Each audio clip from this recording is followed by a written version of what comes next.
Hace ya más de un mes que la Diputación convocó a todas las alcaldesas y alcaldes de Guipúzcoa.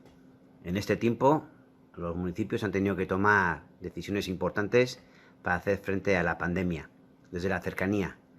y muchas veces sin mirar a quién correspondía competencialmente, pero respondiendo a necesidades reales de la ciudadanía.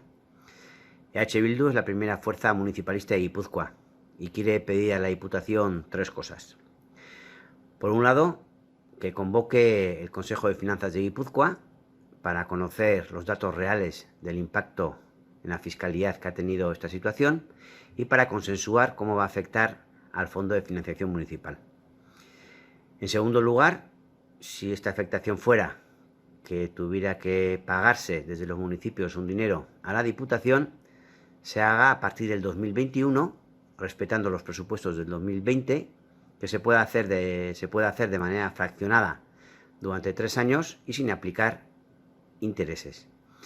Y en tercer lugar, sería que se creara una partida nueva en los presupuestos que se van a modificar en la Diputación de 20 millones de euros para poder ayudar a los ayuntamientos a hacer frente a estas resoluciones que han tomado para hacer frente a la pandemia.